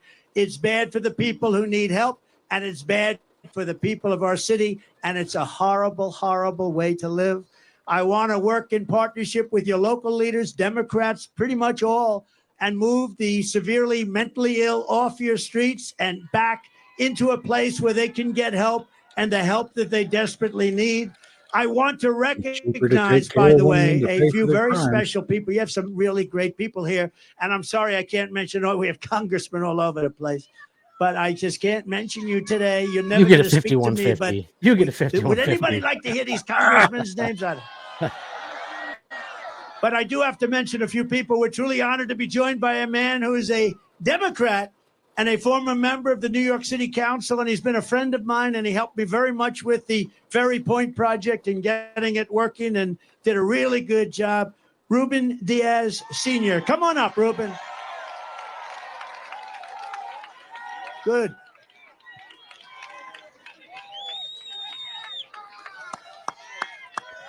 That looks like somebody that he still eats bacon. I'm just saying. Yeah, he kind of thick not to be Thank eating you. pork products. Mr. President, I am a Puerto Rican, a black Puerto Rican. I used to be a state senator for 15 years. I used to be city council member. Today I'm here for various reasons. But I want to tell you first that as a Puerto Rican, as a Hispanic, I want to apologize to you for the conduct of George Juan Merchant. Oh. As a Hispanic, I want to apologize. Oh, Judge Juan Marchand is crooked as hell. He's been used. He has been used to destroy you. But we know better than that. We know better than that. I like this guy. As a minister, president of the New York Hispanic Clergy Organization, I want to tell AOC. Damn. That's right outside her district. This morning, it is. She intended to become a prophet. And she said, even God doesn't want Trump in the Bronx because it's going to rain. Madam Prophet AOC, you have become a false prophet. Oh, man. Look at what a beautiful day. That means that not only you guys want Trump in the Bronx, because if we're gonna measure that for the weather, then I would say humbly that even God wants you in the Bronx. Damn. Oh. And I want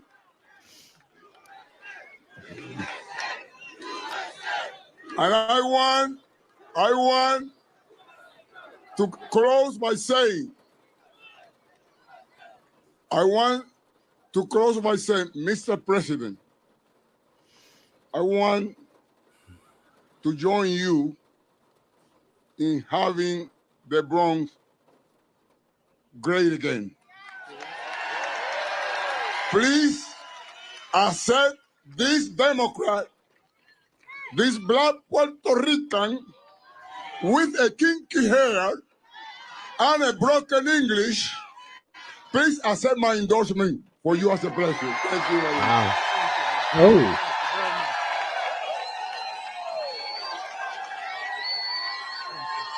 Beautiful. Well then.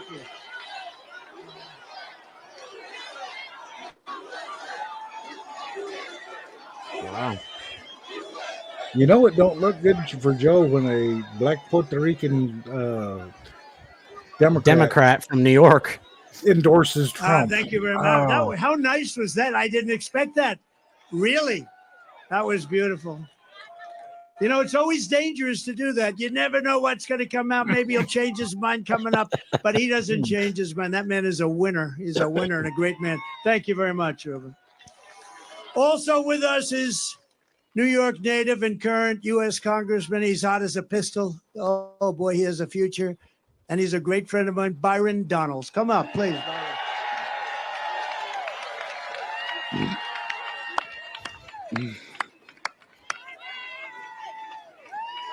Give him hell. Give him hell. Wow. Mr. President, there's more of them here now than when I was up about an hour and a half ago. If there's one thing we know, is that this man was one of the best presidents this country has ever had. It's a fact. And if there's another thing that we know, is that all of you are going to make him the 47th president of the United States.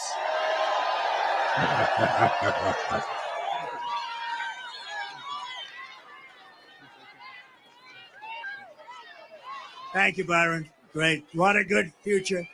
Here as well is rapper Chef G. Does everybody know Chef? Where is Chef G? Where is he? Do you know who this is, Jay? Come on up, fellas. Rapper Sleepy Hollow. No. Come on up here, fellas. How are you, man? Hey. Oh, I like that. I want to get that done. Showing up on the first I think- page of I Google think he's got a grill on. might not be the best for everyone. But Yeah, Trump lives in Florida now. He could get one. They'd accept it. One thing I want to say. One thing I want to say. They always gonna whisper your accomplishments and shout your failures. Trump gonna shout the wins for all of us.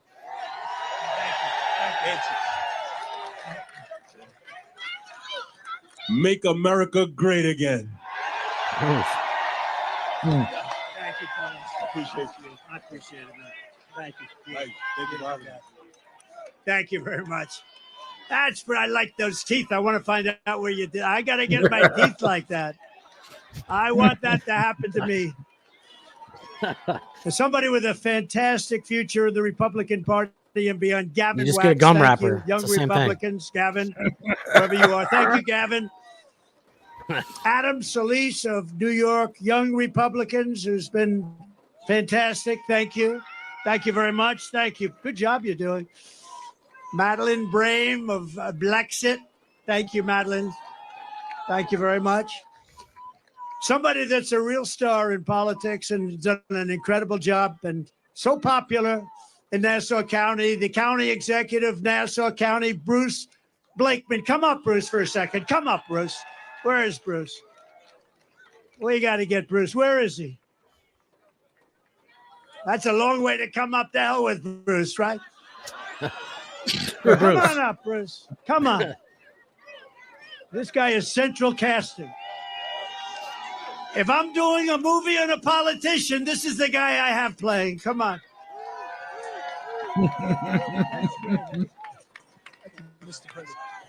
Thank you very much, Mr. President. Both my parents were World War II veterans. Not many people can say about that. They would be shocked and appalled by what's going on in this foreign invasion from our southern border. Nassau County is not a sanctuary county. And when Donald Trump gets reelected, this will not be a sanctuary country. God bless America.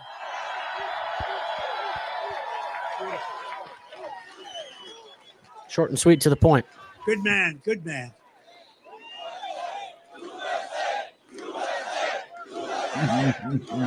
Thank you very much.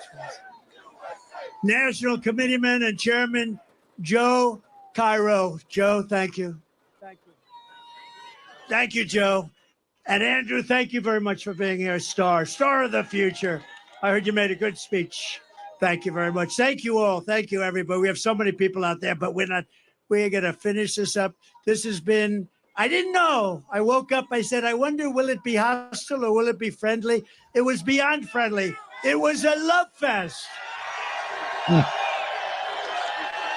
From the very first day that we take back the White House, I believe we are going to have the 4 greatest years in the history of our country. We're going to restore peace through strength. We're going to keep radical Islamic terrorists out of our country. We're going to protect our great seniors, and I will never let anyone touch your Medicare or your Social Security. Under the Democrat program, they will be gone. We are going to restore free speech in America. We are going to fight for your right to school choice, something you all want. And I will not allow schools to impose COVID vaccine mandates or mask mandates. We are going to get far-left Marxist lunacy out of our children's classrooms. We're going to keep men out of women's sports. Definitely. And we will, once and for all, secure our elections.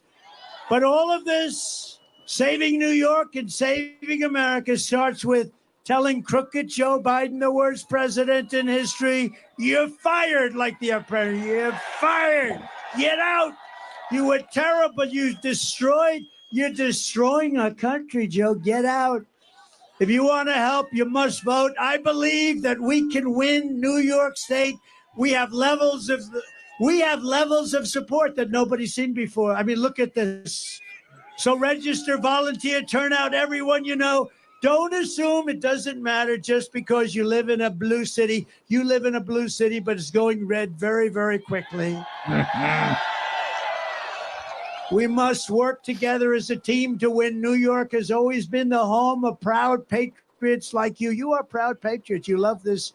You love this city, you love this state, and you love our country. New York was the city loved by Teddy Roosevelt, Norman Rockwell, the great Flo Ziegfeld, General Douglas MacArthur, George Gershwin, Frank Sinatra, and in baseball alone, Babe Ruth, Lou Gehrig, Joe DiMaggio, Jackie Robinson, and many, many others. It's a city where workers and skilled craftsmen strode across steel beams 80 stories high to build the great Empire State Building and the Chrysler Building and all of the others. It's the city that lit up the shining lights of Broadway, that turned Times Square from a seedy, dirty, long-forgotten area into one of the greatest crossroads of light and glamour anywhere in the world.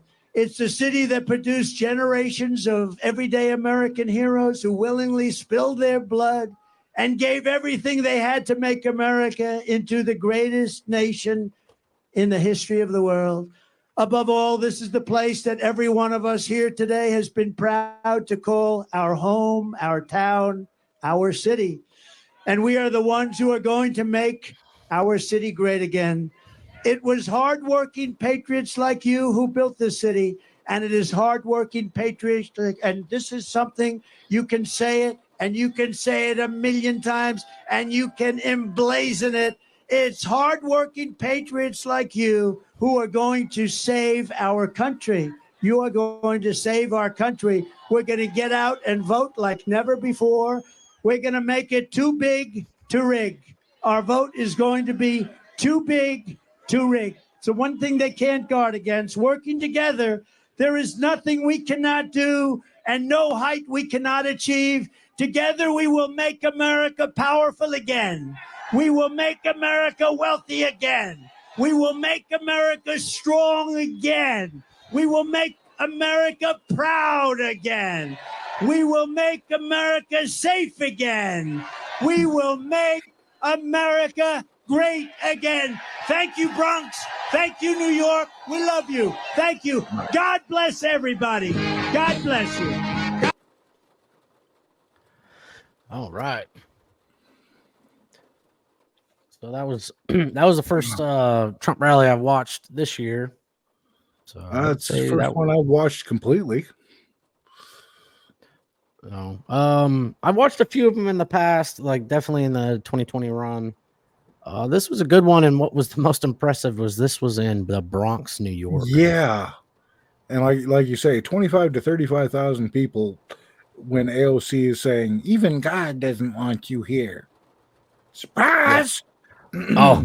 Oh, we about to do something about the prophet AOC on the clip farm here real soon. Oh, I can assure you that. Yeah, I say she gonna get all the heat. Yeah, but this is weather reporter after all this. Well, she was a bartender before she got into Congress. Yeah, she's gonna be back at bartending here in short order. They had Hooters in New York? No, they wouldn't let her work at Hooters. Nah. Well, anyways, this is a pretty long video, so we'll be back with another one here pretty soon. We will be covering the AOC story, Prophet AOC, here real soon. Oh yes. Hell yeah. Trump, Raymond Sammy, 24. Trump 2020. Let's end it on this one right here. Trump Tucker 2024. Come on. I still want Trump Dan Bongino. Yeah. But anyways, we'll catch you all on the next one. Thank you for watching. Have a good one.